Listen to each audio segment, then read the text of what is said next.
नमस्कार विद्यार्थी मित्रांनो, आज आपण पाहणार आहोत इतिहास लेखन शास्त्रातील इतिहासाच्या विविध व्याख्या आणि या व्याख्यांची माहिती घेत असताना आपल्याला इतिहासामधील महत्त्वपूर्ण ज्या काही व्याख्या आहेत त्या व्याख्या पाहायच्या आहेत. त्या व्याख्या पाहत असताना आपण पाठीमागच्या लेक्चरमध्ये असं म्हटलं होतं की इतिहास या शब्दाचा अर्थ काय आहे, इतिहास शब्द कसा उत्पत्ती झाला आणि इतिहासाचे जनक कोण आहे या गोष्टीची चर्चा आपण केली आहे.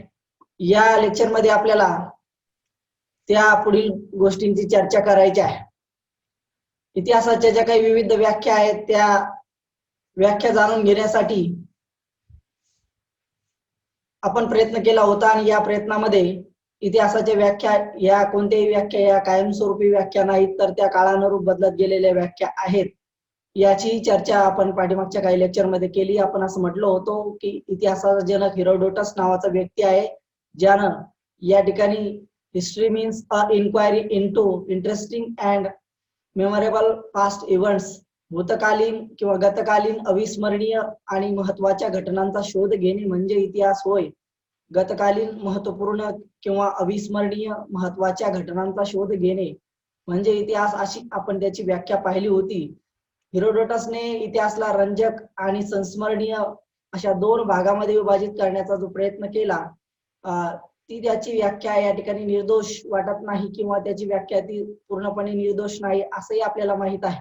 मात्र काळानुरूप इतिहासकारांनी केलेल्या व्याख्या ह्या त्या काळाची पावले ओळखून या ठिकाणी केलेल्या व्याख्या असतात, हे आपण लक्षात ठेवलं पाहिजे. आणि म्हणून इतिहासाच्या व्याख्या आपण जेव्हा पाहत असतो तेव्हा इतिहासाच्या वेगवेगळ्या विचारवंताच्या वेगवेगळ्या व्याख्या आहेत. हेरोडोटस प्रमाणेच थुसिडायडस नावाचा इतिहासकार या ठिकाणी होऊन गेला. थुसिडायडसने आपली व्याख्या सांगितली की इतिहास म्हणजे संस्मरणीय घटनांचे निवेदन होय. इतिहास जो आहे तो संस्मरणीय घटनांचं निवेदन आहे असं या ठिकाणी थुसिडायडस म्हणाला. त्याचबरोबर अरिस्टॉटलने म्हटलं की इतिहास हा न बदलणाऱ्या भूतकाळाची कथा आहे आणि म्हणून वेगवेगळ्या विचारवंतांनी अशी या ठिकाणी व्याख्या करण्याचा प्रयत्न केला. अरिस्टॉटलने म्हटल्याप्रमाणे इतिहास हा न बदलणाऱ्या भूतकाळाची कथा आहे म्हणजे काय, तर कोणताही इतिहास असो कधी ना कधी तो, आज जरी इतिहास आपण म्हणतो की वर्तमान काळात घडलेला इतिहास आहे, मात्र हा इतिहास सातत्याने वर्तमान काळात घडलेला इतिहास असतो असं या ठिकाणी अरिस्टॉटल यांनी सांगितलं. इतिहास हा न बदलणाऱ्या भूतकाळाची कथा आहे म्हणजे काय, प्रत्येक इतिहास हा खऱ्या अर्थाने वर्तमान काळातच घडत असतो. कुठलाही इतिहास हा भूतकाळात घडत नाही असं नाही, मात्र जेव्हा तो वर्तमानात घडतो आणि काही दिवसानंतर तो या ठिकाणी खऱ्या अर्थाने भूतकाळाचा भाग होतो. म्हणजे प्रत्येक घटना ही पहिल्यांदा वर्तमान काळात घडते आणि नंतरच्या कालखंडामध्ये हीच घटना खऱ्या अर्थाने भूतकालीन घटना होते म्हणजेच इतिहास होते. म्हणून तो म्हणतो की भूतकाळात घडणाऱ्या घटना या कधीतरी वर्तमान काळामध्येच घडलेल्या असतात किंवा आज घडणाऱ्या घटना हा उद्याचा इतिहास होऊ शकेल आणि म्हणून आज घडणाऱ्या घटना ह्या उद्यासाठी भूतकाळाच्या घटना असतील पण आज त्या वर्तमान काळात घडलेल्या असतील. म्हणून अरिस्टॉटल म्हणतो की इतिहास हा न बदलणाऱ्या भूतकाळाची कथा आहे. डायोनिसिस नावाचा इतिहासकार आहे, त्याने history is a philosophy of teaching bye example म्हणजे इतिहास हा प्रत्यक्ष जीवनातील उदाहरणे पुढे मांडून धडे शिकवितो असं या ठिकाणी त्याने म्हटलेलं आहे. डायोनिससने असं म्हटलं की इतिहास हा काही उदाहरणं देऊन या ठिकाणी शिकवायचा विषय आहे आणि हा उदाहरणाच्या माध्यमातून मानवी जीवनाला या ठिकाणी काहीतरी कलाटणी मिळते किंवा मानवी जीवन जगण्यासाठीची काही उदाहरणं प्रस्तुत होत असतात. आणि म्हणून या ठिकाणी इतिहास म्हणजे खऱ्या अर्थाने टीचिंग बाय एक्झाम्पल. इतिहास असा आहे की जो उदाहरणाच्या माध्यमातून आपल्याला शिकायला मिळतो असंही त्याने या ठिकाणी म्हटलेलं आहे. एकंदरीतच काय, तर इतिहास हा वेगवेगळ्या व्याख्यांच्या माध्यमातून स्पष्ट करण्याचा प्रयत्न केला. इतिहास, कुणी म्हटलं की इतिहास हा भूतकालीन संस्मरणीय घटनांचा अभ्यास आहे, कुणी म्हटलं की तो अविस्मरणीय असणाऱ्या घटनांचा अभ्यास आहे, कोणी म्हटलं की इतिहास हा न बदलणाऱ्या काळाची किंवा भूतकाळाची कथा आहे. अशा वेगवेगळ्या व्याख्या आपण पाहत आहोत. आणि त्यामध्येच एडवर्ड हॅलेट कार नावाचा इतिहासकार आहे, त्याला E.H. कार असं म्हणतात. हे आपण जरा जास्त लक्षात ठेवलं पाहिजे की E.H. कार नावाचा इतिहासकार होता. त्याने व्हॉट इज हिस्ट्री नावाचा ग्रंथ लिहिला. E.H. कार नावाचा एक इतिहासकार, त्याने व्हॉट इज हिस्ट्री नावाचा ग्रंथ लिहिला आणि या व्हॉट इज हिस्ट्री नावाच्या ग्रंथामध्ये त्याने इतिहासाची व्याख्या केली की इतिहास म्हणजे भूतकाळ आणि वर्तमान काळ यांच्यात सतत चालणारा संवाद होय. भूतकाळ आणि वर्तमान काळ यांच्यात सतत चालणारा संवाद म्हणजे इतिहास होय. आणि म्हणून ही गोष्ट लक्षात घ्या की इतिहास नेहमी वर्तमान काळात घडत असतो आणि काही दिवसांनी तो भूतकाळाचा भाग होत असतो. आणि म्हणून लक्षात घेण्याची बाब ही आहे की इतिहासातील घटना या जरी भूतकाळात घडलेल्या घटना असतील तरी सुद्धा त्या कधीतरी वर्तमान काळात घडलेल्या असतात आणि भूतकाळात घडलेल्या घटना वर्तमान काळातील घटनांवरती प्रभाव या ठिकाणी सातत्याने टाकत असतात. त्यांचा सहसंबंध या ठिकाणी प्रस्थापित होत असतो. पूर्वीच्या कालखंडामध्ये एखादी गोष्ट या ठिकाणी घडली आहे, त्या गोष्टीचा परिणाम वैचारिक दृष्ट्या का होईना वर्तमान काळातील घटनांवरती पडत असतो. आणि म्हणून वर्तमान काळ असेल, भूतकाळ असेल, वर्तमान काळ असेल आणि भविष्यकाळ असेल, या तिघांची या तीन काळांची विशिष्ट अशी साखळी असते आणि या साखळीच्या माध्यमातून या ठिकाणी इतिहास सातत्याने उभा राहत असतो. आणि म्हणून व्हॉट इज हिस्ट्री नावाच्या ग्रंथामध्ये E.H. कार नावाच्या विचारवंताने हीच मत प्रतिपादन केलं आहे की हिस्ट्री हा खऱ्या अर्थाने history is a unending dialogue between past and present. इतिहास हा भूतकाळ आणि वर्तमान काळ यांच्यामध्ये कधीही न संपणारा संवाद आहे. म्हणजे काय तर आज आपण इतिहास न घडवण्याचा प्रयत्न केला, आपण या ठिकाणी शांतपणे वर्तमान काळात राहिलो तर भविष्य काळामध्ये असं सांगितलं जाईल की असे एक व्यक्ती होते जे खूप शांत होते आणि म्हणून हा सुद्धा इतिहास त्यांचा या ठिकाणी असेल. आणि म्हणून इतिहास हा सातत्याने भूतकाळ आणि वर्तमान काळ यांच्यामधील अनएंडिंग प्रोसेस किंवा unending dialogue between past and present आहे. म्हणून भूतकाळ आणि वर्तमान काळ यांच्यामध्ये सातत्याने चालणारा संवाद म्हणजे इतिहास होय. आणि म्हणून अशा पद्धतीने E.H. कार यांनी इतिहासाची व्याख्या मांडण्याचा प्रयत्न केलेला आहे. E.H. कार नावाचे फार मोठे इतिहासकार होते ज्यांनी व्हॉट इज हिस्ट्री नावाच्या ग्रंथामध्ये हे सगळे विचार प्रवाह मांडले आहे. त्याचबरोबर ते असंही म्हणतात की इतिहास लिहिण्यासाठी तथ्यांची आवश्यकता असते आणि ही तथ्य आणि तो जो काही इतिहासकार आहे या दोघांच्या मध्ये एक सहसंबंध या ठिकाणी असतो. तथ्य आणि इतिहासकार या दोघांपैकी एखादाही व्यक्ती नसेल तर इतिहास उभा राहू शकत नाही. म्हणजे काय तर इतिहास लिहिण्यासाठी पुरावे आवश्यक असतात आणि एक लिहिणारा सुद्धा आवश्यक असतो. विना तथ्य इतिहासकार निर्जीव होऊ शकतो आणि विना इतिहासकार तथ्य सुद्धा या ठिकाणी अधांतरी, निसहाय्य किंवा निर्जीव या ठिकाणी होऊ शकतात. अशा पद्धतीचा विचार सुद्धा मांडला. म्हणजे काय तर इतिहासकार आणि त्या इतिहासाचे पुरावे ही दोनही गोष्टी या ठिकाणी इतिहासासाठी महत्वपूर्ण आहेत. हे आपण लक्षात घेतलं पाहिजे. आणि म्हणून इतिहास लिहित असताना इतिहासकार आणि तथ्य यांच्यामध्ये अखंड चालणारी एक परस्पर संबंधाची प्रक्रिया आहे. आणि म्हणून वर्तमान काळ आणि भूतकाळ यांच्यामध्ये सातत्याने संवाद करण्याचं काम तथ्य आणि इतिहासकार सातत्याने करत असतात. तथ्य म्हणजेच पुरावे म्हणजेच काय तर शिलालेख असेल, नाणी असेल, काही हस्तलिखित ग्रंथ असतील, या सगळ्यांनाच आपण या ठिकाणी पुरावे किंवा तथ्य असं म्हणत असतो. त्याचबरोबर इतिहासाची ही जी काही व्याख्या आहे E.H. कारची व्याख्या काय होती तर इतिहास म्हणजे भूतकाळ आणि वर्तमान काळ यांच्यातील कधीही न संपणारा संवाद होय, अशी या ठिकाणी E.H. कारची व्याख्या होती.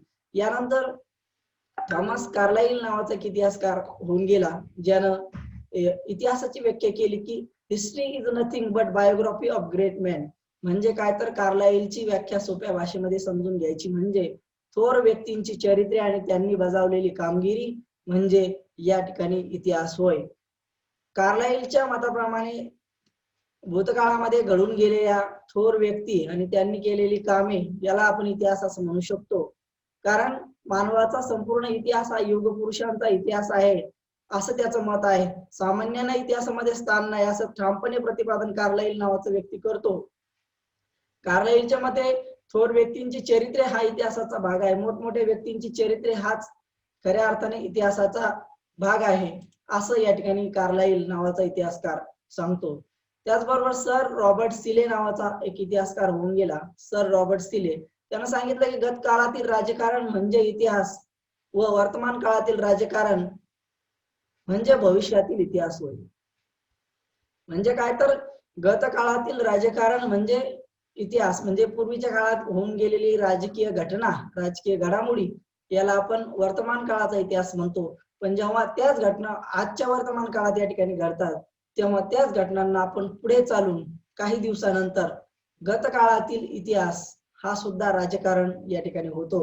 म्हणजेच काय तर गत काळातील राजकारण म्हणजे इतिहास आणि वर्तमान काळातील राजकारण म्हणजे भविष्यातील इतिहास. म्हणजे आज घडलेल्या घटना ह्या उद्याच्या कालखंडातील इतिहास होत असतात, अशा पद्धतीचं मत सर रॉबर्ट सिले या ठिकाणी सिले यांनी मांडलं. म्हणजे सिलेची व्याख्या परत एकदा सांगायची झाल्यास गत काळातील राजकारण म्हणजे वर्तमान काळातील इतिहास आणि वर्तमान काळातील राजकारण म्हणजे भविष्यातील इतिहास, अशा पद्धतीची ही व्याख्या आहे. यानंतर जे महत्वाची व्याख्या आपल्याला सांगता येईल, आर्नॉल्ड टॉयनबी नावाचा व्यक्ती, आर्नॉल्ड टॉयनबी नावाचा एक संस्कृतीचा अभ्यास करणारा एक फार मोठा विचारवंत होऊन गेला, ज्यानं सांस्कृतिक बदलांची शृंखला मांडण्याचा प्रयत्न केला. त्याने वाद प्रतिवाद आणि संवाद, वाद प्रतिवाद आणि सुसंवाद अशा पद्धतीची एक थेअरी प्रस्थापित केली आणि या थेअरीच्या माध्यमातून संस्कृतीचा उदय विकास आणि अस्ताची प्रक्रिया सातत्याने समजून सांगण्याचा प्रयत्न केला.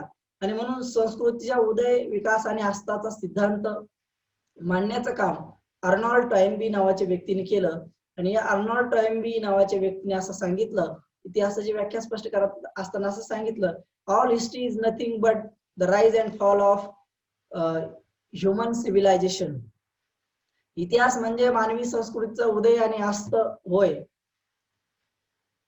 म्हणजे आर्नॉल्ड टॉयनबीची व्याख्या काय होते, इतिहास म्हणजे मानवी संस्कृतीचा उदय आणि अस्त होय.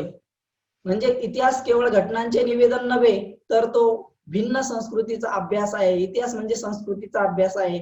त्यातही इतिहास म्हणजे संस्कृतीचा उदय कसा झाला, संस्कृतीचा विकास कसा झाला आणि संस्कृतीचा अस्त कसा झाला, या सगळ्या घटनांची माहिती इतिहास सातत्याने देत असतो. आणि म्हणून इतिहास म्हणजे संस्कृतीचा उदय आणि अस्त असं या ठिकाणी सांगितलं आहे. ऍक्टन नावाचा एक इतिहासकार होऊन गेला, त्याने इतिहास म्हणजे काय हे स्पष्ट करत असताना लॉर्ड ऍक्टन असं म्हणतो की इतिहास म्हणजे मानवी स्वातंत्र्याची उलगडत जाणारी कथा होय. इतिहास म्हणजे मानवी स्वातंत्र्याची उलगडत जाणारी कथा होय. म्हणजे काय तर ऍक्टनने असं म्हटलंय की ज्या क्षणी मोठी साम्राज्य उभी राहतात ते क्षण महत्वाचे नाहीत, पण ज्यावेळी एखाद्या समाजाला इच्छा प्रदर्शित करण्याचे स्वातंत्र्य मिळते तेव्हा तो क्षण इतिहासाच्या दृष्टिकोनातून महत्वाचा असतो. म्हणजे काय तर इतिहास म्हणजे मानवी स्वातंत्र्याची उलगडत जाणारी कथा होय. सातत्याने एखादं साम्राज्य निर्माण होतं, एखाद्या साम्राज्याच्या अन्यायाविषयीची लोकांच्या मनामध्ये चीड निर्माण होती, स्वातंत्र्याची त्यांना जाणीव होती आणि स्वातंत्र्याची जाणीव समाजाला झाली की तो त्याच्या स्वातंत्र्याविषयीच्या इच्छा प्रस्तुत करतो आणि या इच्छांच्या माध्यमातून मानवी स्वातंत्र्याची उलगडत जाणारी एक कथा तयार होते. आणि त्यालाच ऍक्टन नावाचा इतिहासकार इतिहास म्हणजे मानवी स्वातंत्र्याची उलगडत जाणारी कथा होय अशा पद्धतीची व्याख्या या ठिकाणी करतो. त्याचबरोबर इतिहास हा मानवी स्वातंत्र्याच्या विकासाची कथा उलगडून दाखवतो. जस की भारतीय स्वातंत्र्याची कथा आपण जर पाहिली तर आपल्याला या व्याख्येचं स्पष्टीकरण सांगता येईल की ब्रिटिश भारतात आले आणि भारतीय लोकांना नंतरच्या कालखंडामध्ये हेच ब्रिटिश नको झाले आणि नको असलेले हे ब्रिटिश भारतामधून गेले पाहिजेत, अशीच एक भावना ज्या कालखंडामध्ये भारतीय लोकांमध्ये निर्माण झाली, तेव्हा भारतीय लोकांनी आपल्या स्वातंत्र्याची इच्छा प्रदर्शित केली की आम्हाला हे ब्रिटिश शासन नकोय आणि या ब्रिटिशांच्या शासनाच्या माध्यमातून आम्हाला सुटका पाहिजेत आणि ब्रिटिश शासनातून सुटका जर मिळाली तर आपल्याला आपलं स्वराज्य निर्माण करता येईल किंवा स्वातंत्र्याचा उपभोग घेता येईल, अशा पद्धतीची मांडणी करण्याचा प्रयत्न नंतरच्या कालखंडामध्ये विचारवंतांनी जो केला तो ऍक्टन नावाच्या या इतिहासकाराच्या व्याख्येमध्ये बसतो की इतिहास म्हणजे मानवी स्वातंत्र्याची उलगडत जाणारी कथा होय. यानंतरचा महत्वाचा इतिहासकार ज्याने इतिहासाची व्याख्या केली तो म्हणजे बेनेडिटो क्रोसे नावाचा इतिहासकार किंवा क्रोचे नावाचा इतिहासकार जो झाला, त्याने सांगितलं की all history is contemporary history. म्हणजे काय तर सर्व इतिहास हा समकालीन इतिहास असतो. क्रोसे म्हणतो की सर्व इतिहास हा समकालीन इतिहास असतो. म्हणजे काय तर क्रोसेच्या मते गेलेला भूतकाळ हा कधीतरी वर्तमान क्षण या ठिकाणी असतोच, असं या ठिकाणी तो म्हणतो. म्हणजे सर्व इतिहास समकालीन असतो म्हणजे काय, आज घडलेल्या घटना उद्या भविष्यात काय होतील, इतिहास होईल. हा इतिहास झाला की आपण ज्या वर्तमान काळात जगत आहोत त्यात घडलेल्या घटना काही दिवसानंतर परत इतिहास होतील. म्हणून काय तर सर्व इतिहास जो आहे तो समकालीन इतिहास आहे. कुठलाही इतिहास जर आपण अभ्यासासाठी घेतला तर आपले एक गोष्ट स्पष्ट लक्षात येईल की all history is contemporary history. सर्व इतिहास हा समकालीन इतिहास आहे. इतिहास हा कोणत्याही काळास संबंधीचा असो तो समकालीन इतिहास असतो असे या ठिकाणी म्हटलेले आहे. इतिहासातील प्रत्येक निर्णयाच्या मुळाशी व्यावहारिक किंवा दूरच्या कालखंडातील सहसंबंध असतो. म्हणजे काय तर आपण अचानक एखादा मोठा व्यक्ती होत नाही तर आपण कुणाची तरी कोणत्या तरी व्यक्तीच्या प्रेरणेने मोठा व्यक्ती होतो. किंवा महात्मा गांधी असतील किंवा गोपाळकृष्ण गोखले किंवा इतर डॉक्टर बाबासाहेब आंबेडकर असतील, या सगळ्याच लोकांच्या विचारावरती कुठल्या तरी भूतकालीन विचाराचा प्रभाव या ठिकाणी पडलेला असतो. विनाकारण कुठलीही माणसं कोणतीही व्यक्ती फार मोठ्या गोष्टी या ठिकाणी साधू शकत नाही. आणि म्हणून कुठेतरी भूतकाळाचा वर्तमान काळाशी सहसंबंध असतो. भूतकाळातील घटना वर्तमान काळातील घटनांना सातत्याने प्रभावित करत असतात. आणि म्हणून ह्या घटना जर भूतकाळातील वर्तमान काळातील व्यक्ती किंवा समाजाला प्रभावित करत असतील तर भूतकाळातील इतिहास हा वर्तमान काळातील इतिहासाशी संबंधित असतो. म्हणजे बेनेटो क्रोसे यांनी सांगितल्याप्रमाणे सर्व इतिहास हा समकालीन असतो किंवा सर्व इतिहास हा कंटेम्पररी स्वरूपाचा असतो असं त्यांनी स्पष्ट केलं आहे. क्रोसे यांना असे म्हणायचे आहे की इतिहास लेखनात मूळतः वर्तमान काळाच्या चष्म्यातून या ठिकाणी आणि वर्तमान कालीन समस्याच्या प्रकाशातून भूतकाळाकडे पाहिलं जातं असंही त्याचं मत आहे. याचा अर्थ असा आहे की इतिहास जेव्हा लिहिला जात असतो, इतिहास लिहित असताना इतिहास वर्तमान काळात लिहिला जात असतो आणि वर्तमान काळात जशी वैचारिक भूमिका या ठिकाणी त्या इतिहासकाराची किंवा त्या व्यक्तीची असेल, त्या भूमिकेचा वर्तमान काळातील जो परिणाम आहे तो भूतकालीन घटनाच्या संरचनामध्ये किंवा त्याची रचना करत असताना होत असतो. आणि म्हणून भूतकाळाच्या घटना या ठिकाणी वर्तमान काळाच्या चष्म्यातून पाहिल्यामुळे वर्तमानकालीन घटना भूतकालीन घटना या वर्तमान काळातील वैचारिक भावनेने या ठिकाणी प्रेरित झालेल्या असतात, हे सुद्धा बेनेटो क्रोसे याला सांगायचं आहे. म्हणजेच काय तर इतिहासाचं मुख्य काम घटनांची नोंद करणे हे नव्हे तर त्याचं मूल्यमापन करणं हे सुद्धा आहे. म्हणून लक्षात घेण्याची गोष्ट आहे की बेनेटो क्रोसे यांनी असं म्हटलं की सर्व इतिहास हा समकालीन इतिहास असतो आणि सर्व इतिहास हा समकालीन इतिहास जर असेल तर जेव्हा एखादा इतिहासकार इतिहासाची नोंद करत असतो तेव्हा त्याला फक्त नोंदच करायची नसते तर त्या ऐतिहासिक घटनाचं मूल्यमापन सुद्धा करायचं असतं. आणि जेव्हा एखाद्या ऐतिहासिक घटनेचं मूल्यमापन आपण करत असतो तेव्हा ती घटना वर्तमान काळामध्ये तिचं मूल्यमापन केल्यामुळे साहजिकच आहे की वर्तमान काळातील काही मूल्य ते मूल्यमापन करत असताना मापदंड म्हणून वापरले जात असतात. त्या काळाचा भूतकालीन वस्तुस्थिती काल स्थळ या गोष्टीचा अभ्यास करता करताच वर्तमान काळातील वैचारिक मापदंड तिथे लावले जात असतात. म्हणून एका अर्थाने बेनेटो क्रोसे याने सांगितलेलं आहे की all history is contemporary history, अगदी बरोबर आहे. कारण इतिहासकार हा वर्तमान काळाचा अपत्य असतो आणि इतिहास हे भूतकाळाचा अपत्य असतो. या दोन्हीच्या वैचारिक भूमिकेतूनच खऱ्या अर्थाने इतिहासाची प्रक्रिया निर्माण होत असते. म्हणून बेनेटो क्रोसे म्हणतो की all history is contemporary history. यानंतर महत्वाचा इतिहासकार किंवा ज्याने इतिहासाची व्याख्या केली असा व्यक्ती आहे कार्ल मार्क्स. कार्ल मार्क्स सगळ्यांनाच माहित आहे की वर्ग संघर्षाचा सिद्धांत कार्ल मार्क्स यांनी मांडला. ऐतिहासिक भौतिकवादाचा सिद्धांत कार्ल मार्क्स यांनी मांडला.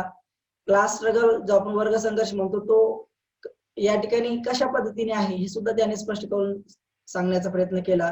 किंवा कार्ल मार्क्स हा मार्क्सवादाचा जनक आहे हे आपण लक्षात ठेवलं पाहिजे की साम्यवादी विचार प्रणालीचा जनक कार्ल मार्क्स यानं वर्गकलह म्हणजे इतिहास असं मांडण्याचा प्रयत्न केला. वर्गकलह हा सातत्याने काळ बदलला असला तरी वर्तमान काळ असो, भूतकाळ असो किंवा भविष्यकाळ असो, कार्ल मार्क्सच्या म्हणण्याप्रमाणे काळ कुठलाही असो, शोषणाची प्रक्रिया सातत्याने चालू असणार आहे आणि या शोषणाच्या प्रक्रिया चालू असताना सातत्याने एक गोष्ट होईल की शोषण करणाऱ्या पद्धती बदलतील आणि शोषण करणारे लोक बदलतील, पण शोषण सातत्याने चालू असेल. आणि म्हणून ही शोषणाची प्रक्रिया, आर्थिक शोषणाची प्रक्रिया ही खऱ्या अर्थाने वर्ग संघर्षाचं कारण बनेल आणि हाच वर्ग संघर्ष नंतरच्या कालखंडामध्ये इतिहास बनेल. म्हणजेच काय तर त्याने मांडलेल्या थेअरीमध्ये असं सांगितलं आहे की वर्ग संघर्ष म्हणजे इतिहास, म्हणजे त्या कालखंडामध्ये भांडवलदार आणि कामगार यांच्यामध्ये होणारा संघर्ष हा गृहीत धरून त्याने इतिहासाची ही व्याख्या केली आहे. पुढच्या कालखंडामध्ये जमीनदार आणि कुळ यांच्यामध्ये हा संघर्ष चालला. नंतरच्या कालखंडामध्ये आज आपण जर आलो तर भांडवलदार आणि कामगार यांच्यामध्ये आजही तो संघर्ष चालू आहे. किंवा आज श्रीमंत आणि गरीब अशा पद्धतीची एक दरी निर्माण झाली, ज्याच्या माध्यमातून वर्ग कलहाची एक भावना निर्माण झालेली आहे. आणि म्हणून सातत्यानं इतिहास म्हणजे वर्ग कलह, मानवी इतिहास म्हणजे खऱ्या अर्थाने वर्ग कलह किंवा वर्ग कलह म्हणजे मानवी इतिहास, अशा पद्धतीची व्याख्या या कार्ल मार्क्सने केलेली आहे. यानंतर एक फ्रान्सिस बेकन नावाचा इतिहासकार होऊन गेला, फ्रान्सिस बेकन, आणि यांनी सांगितलं की इतिहास ही मानवाला सुज्ञ बनवणारी शाखा आहे. हिस्ट्री मेक मॅन वाईज, इतिहास माणसाला शहाणा बनवतो, अशा पद्धतीची व्याख्या फ्रान्सिस बेकन यांनी केली की इतिहास हा माणसाला शहाणा बनवतो. दुसऱ्या भाषेमध्ये सांगायचं म्हणजे इतिहास ही मानवाला सुज्ञ बनवणारी शाखा आहे, अशा पद्धतीचं या ठिकाणी वर्णन याने केलं आहे. याचा अर्थ स्पष्ट आहे की ऐतिहासिक घटना, ऐतिहासिक मूल्य सातत्याने मानवी जीवनाला प्रभावित करत असतात, सातत्याने मानवी जीवनाची दिशा आणि दशा बदलत असतात.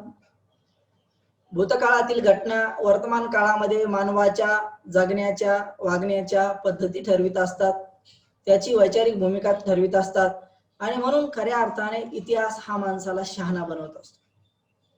मी यापूर्वी एक उदाहरण दिलं की एखाद्या रस्त्याने जात असताना आपल्याला ठेस लागली आणि आपण दुसऱ्या दिवशी त्याच रस्त्याने जात आहोत, तर आपल्या हे लक्षात राहतं की काल आपल्याला या ठिकाणी अशा पद्धतीने ठेस लागली होती आणि म्हणून तीच ठेस परत लागू नये यासाठी आपण या ठिकाणी खऱ्या अर्थाने जागरूक होत असतो. आणि म्हणून इतिहास माणसाला जागरूक बनवत असतो, इतिहास माणसाला सुज्ञ बनवत असतो. म्हणून फ्रान्सिस बेकनची व्याख्या सुद्धा स्पष्ट होते की इतिहास मानवाला सुज्ञ बनवणारी शाखा आहे. आणि जर या ऐतिहासिक घटनाच मानवाच्या जीवनामध्ये नसत्या तर माणूस कधीही सुज्ञ झाला नसता, हे आपण लक्षात घेतले पाहिजे की मानवाच्या जीवनामध्ये प्रत्येक क्षणाला इतिहासाची आवश्यकता आहे. इतिहासाशिवाय माणूस जगू शकत नाही. किंवा एखादा माणूस म्हटला की मी इतिहासाशिवाय जगू शकतो, हा स्वतःचा त्याचा इतिहास. आणि म्हणून इतिहास ही अशी ज्ञानशाखा आहे जी माणसाला सुज्ञ बनवते. एवढंच आहे की ती भूतकाळामध्ये घडलेली असल्यामुळे या ठिकाणी आजच्या काळात लोकांना तिची फारशी किंमत वाटत नसेल आणि म्हणून काही लोक इतिहासाचं वेगळे वैशिष्ट्य स्पष्ट करून सांगण्याचा प्रयत्न करत असतात. पण सातत्यानं इतिहास ही माणसाला प्रेरणा देणारी घटना असते. आपले आई आणि वडील यांचे कष्ट हे सातत्याने आपल्याला आपला इतिहास निर्माण करण्यामध्ये महत्वपूर्ण वाटत असतात आणि म्हणून खऱ्या अर्थाने आपण संघर्षाची ही परिसीमा गाठत असतो. म्हणून काय तर इतिहास हा सातत्याने प्रेरणा देत असतो. इतिहास हा माणसाला सातत्याने या ठिकाणी शहाणा बनवत असतो. म्हणून फ्रान्सिस बेकनची व्याख्या जी आहे ही योग्य प्रकारची व्याख्या आहे की इतिहास माणसाला सातत्याने शहाणा बनवतो. रुसो नावाचा एक विचारवंत होता, त्याने सुद्धा इतिहासाची एक व्याख्या केली. प्रत्येक विचारवंतांनी आपापल्या मतानुसार इतिहासाच्या काही व्याख्या करण्याचा प्रयत्न केला आणि या व्याख्या खऱ्या अर्थाने इतिहासाचं प्रतिनिधित्व करतात. रुसो म्हणतो की अनेक असत्य गोष्टीतून सत्याशी सादृश्य असलेल्या बाबीची निवड करण्याची कला म्हणजे इतिहास होय. म्हणजे काय तर इतिहासामध्ये अनेक अशा असत्य किंवा भूतकाळामध्ये अनेक अशा असत्य गोष्टी या ठिकाणी असतात आणि त्या असत्य असणाऱ्या गोष्टीच्या माध्यमातून किंवा गोष्टीतून सत्याशी सादृश्य असलेल्या, सत्याच्या जवळ असलेल्या गोष्टीची निवड करण्याची कला म्हणजे इतिहास होय. म्हणजे काय, भूतकाळात घडलेल्या अनेक घटना असतात, अनेक गोष्टी असतात, त्या गोष्टीच्या माध्यमातून वर्तमान काळामध्ये सत्याच्या जवळ असणाऱ्या एखाद्या घटनेची निवड करण्याची कला म्हणजे या ठिकाणी इतिहास होय, असं रुसो नावाचा व्यक्ती या ठिकाणी मांडतो. हेनरी जॉन्सन नावाचा एक इतिहासकार या ठिकाणी होता, ज्याने इतिहासाची व्याख्या केली. हेनरी जॉन्सनची इतिहासाची व्याख्या अतिशय सोपी आहे. इतिहास म्हणजे जे घडले, जसे घडले तसे कथन करणे होय. What is history? इतिहास म्हणजे जे घडले, जसे घडले तसे कथन करणे होय, असं हेनरी जॉन्सन या ठिकाणी म्हणतो.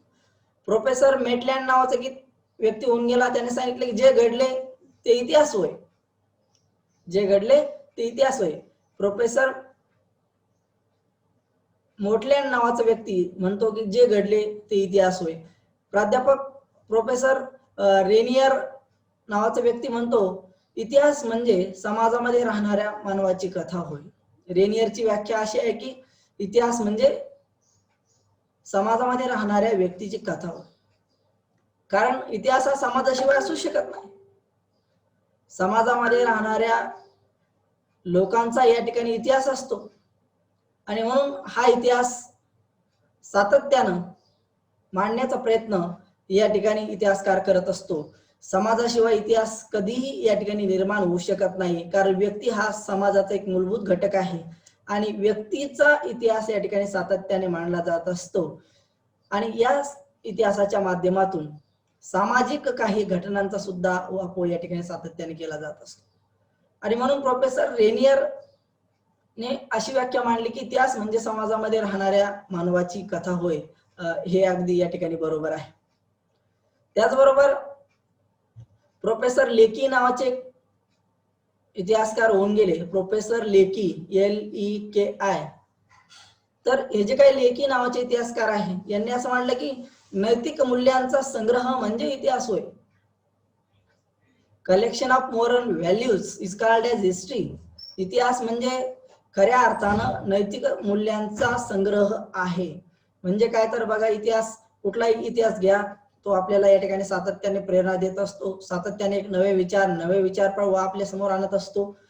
इतिहासाची एक बैठक सातत्याने निर्माण करण्याचा प्रयत्न करत असतो. जुन्या काळातील फार मोठी असणारी युद्धे असतील, जुन्या काळातील किंवा भूतकाळातील महत्वपूर्ण विचारवंत असतील, या सगळ्यांच्या विचारांच्या माध्यमातून मानवी मनाची नैतिक मशागत करण्याचं काम इतिहास सातत्याने करत असतो आणि म्हणून इतिहास हा नैतिक मूल्यांचा संग्रह आहे, अशी प्रोफेसर लेकीची व्याख्या आपल्याला सांगता येईल. त्याचबरोबर प्रोफेसर एडमंड बर्ग नावाचा इतिहासकार म्हणतो इतिहास म्हणजे दूरदर्शीपणाचा मार्गदर्शक होय. प्रोफेसर एडमंड बर्गच्या म्हणण्याप्रमाणे इतिहास म्हणजे दूरदर्शीपणाचा मार्गदर्शक होय. दूरदर्शीपणाचा मार्गदर्शक म्हणजे काय, तर भविष्यामध्ये कशा पद्धतीच्या घटना घडू शकतात हे आपल्याला कशावरून कळत असतं. भविष्यात कोणत्या प्रकारच्या घटना कशा पद्धतीने घडू शकतात हे आपल्याला भूतकाळातील त्या व्यक्तीच्या वर्तनाच्या माध्यमातून कळू शकतं. उदाहरणार्थ एखादा माणूस कुटील स्वभावाचा असेल तर भविष्यात काय करू शकतो, काय करेल, याची कल्पना आपल्याला अचानकपणे येत नसते, तर त्याच्या भूतकाळामध्ये वागल्याच्या ज्या काही खानाखुणा असतात किंवा वागण्याच्या खानाखुणा असतात, त्या खानाखुणांच्या माध्यमातून आपल्याला भविष्य काळात तो व्यक्ती कशा पद्धतीने वागू शकतो याची कल्पना सातत्याने येत असते. किंवा एखादी घटना भूतकाळात अशा पद्धतीने घडली आणि ती वर्तमान काळात अशा पद्धतीने घडू नये, ती सकारात्मक पद्धतीने घडावी, याचं मार्गदर्शन करण्याचं काम सातत्याने इतिहास करत असतो आणि म्हणून इतिहास म्हणजे दूरदर्शीपणाचा मार्गदर्शक होय. फ्युचर मध्ये चांगल्या पद्धतीने मार्गदर्शन करण्याचं काम इतिहास सातत्याने करत असतो. अजून एक इतिहासकार या ठिकाणी आहे हर्डर नावाचा, हर्डर, HARDER. हर्डर नावाचा जो काही इतिहासकार आहे, तो म्हणतो इतिहास म्हणजे घटनांची शृंखला होय. इतिहास म्हणजे घटनांची एक साखळी आहे. शृंखला म्हणजे साखळी, इतिहास म्हणजे घटनांची शृंखला होय. याचा अर्थ असा आहे की ऐतिहासिक घटना खऱ्या अर्थानं एकमेकावरती अवलंबून असतात. एखादं युद्ध होतं तर त्यानंतर तह होतो, त्यानंतर तह झाला, तो तह मोडला तर युद्ध होतं. आणि एखाद्या संतोषाचं कारण, दोन व्यक्तीमधील चांगले सामंजस्यपणाचे कारण, त्यांच्यामध्ये एकत्रितपणाची भावना निर्माण होते. तर दोन व्यक्तींनी एकमेकाचा द्वेष केल्यानंतर या ठिकाणी युद्धाचे प्रसंग ओढावू शकतात. म्हणजेच काय, तर पहिल्या घडलेल्या घटनेशी दुसऱ्या घडलेल्या घटनांचा सहसंबंध या ठिकाणी असतो. म्हणजे इतिहास ही खऱ्या अर्थाने घटनांची शृंखला असते. आणि याची शृंखला, घटनांची शृंखला म्हणजे काय, छत्रपती शिवाजी महाराजांचं उदाहरण जर आपण घेतलं तर शहाजी राजे यांनी स्वातंत्र्याची, स्वराज्याची छोटी खानी कल्पना या ठिकाणी मांडली आणि या छोट्या खानी कल्पनेलाच छत्रपती शिवाजी महाराजांनी पुढे नेण्याचा प्रयत्न केला. म्हणजे काय, तर शहाजी राजे यांची कल्पना छत्रपती शिवाजी महाराजांनी पुढे नेण्याचा जो प्रयत्न केला तो मागच्या घटनेचा पुढच्या घटनेशी जोडलेला शृंखलात्मक संबंध होता. आणि म्हणून या शृंखलात्मक संबंधाच्या माध्यमातून खऱ्या अर्थाने इतिहास घडत असतो. इतिहास म्हणजे घटनांची शृंखला असते. छत्रपती शिवाजी महाराजांचे 23 किल्ले गेले म्हणून त्यांनी परत ते 23 किल्ले जिंकण्यासाठीचा जो प्रयत्न केला, तो किल्ले गेलेल्या घटनेशी किल्ले आलेल्या घटनेचा शृंखलात्मक संबंध होता. हे सुद्धा आपण स्पष्ट केलं पाहिजे. आणि म्हणून आपल्या लक्षात आलं पाहिजे की इतिहास म्हणजे एका अर्थाने घटनेच्या शृंखलांचा संबंध आहे, किंवा इतिहास म्हणजे घटनांची शृंखला आहे. एक साखळी आहे इतिहास कधी या ठिकाणी थांबत नसतो. एक घटना घडली की दुसरी घटना तिला जन्म देत असते, दुसऱ्या घटनेला जन्म दिला, त्यातून एखादी तिसरी या ठिकाणी घटना घडत असते. सातत्याने इतिहासाची एक घटना दुसऱ्या घटनेला जो जन्म देते त्याला आपण इतिहासाची शृंखला असं म्हणत असतो. आणि म्हणून इतिहास म्हणजे घटनांची शृंखला ही हर्डरची व्याख्या सुद्धा आपणास महत्वपूर्ण वाटते. गो. स. सरदेसाई नावाचे इतिहासकार होते. त्यांनी सांगितले की मानवी प्रगतीचा आढावा म्हणजे इतिहास. मानवाच्या प्रगतीचा आढावा म्हणजे इतिहास होय असं गो. स. सरदेसाई म्हणतात. याचा अर्थ स्पष्ट आहे की मानवाने पूर्वीच्या कालखंडामध्ये गटागटाने राहण्याचं जीवन जगण्यास सुरुवात केली. पूर्वी तो विखुरित स्वरूपात राहत असे, मात्र नंतर तो गटागटामध्ये राहू लागला. गण झालं, गणराज्य झालं, साम्राज्य निर्माण झाली, मोठी अशी या ठिकाणी गोष्ट घडून आली. आणि या सगळ्या गोष्टी घडत असताना सुरुवातीला मानवाने अग्नीचा शोध, चाकाचा शोध, लोखंडाचा शोध अशा काही घटना या ठिकाणी सातत्याने घडून आणल्या. म्हणजेच काय, तर मानवाची प्रगती होत होती. अग्नीचा शोध लागल्यामुळे बऱ्याचशा गोष्टी सोप्या झाल्या. चाकाचा शोध लागल्यामुळे आज दळणवळण आपल्याकडे होऊ शकतं. त्याचबरोबर लोखंडाचा शोध लागल्यामुळे तत्कालीन कालखंडामधील शेती क्षेत्रामध्ये फार मोठ्या सुधारणा झाल्या. म्हणजे काय, तर इतिहास हा एका अर्थाने मानवी प्रगतीचा अहवाल दर्शित असतो, किंवा मानवी प्रगतीचा आढावा म्हणजे इतिहास होय.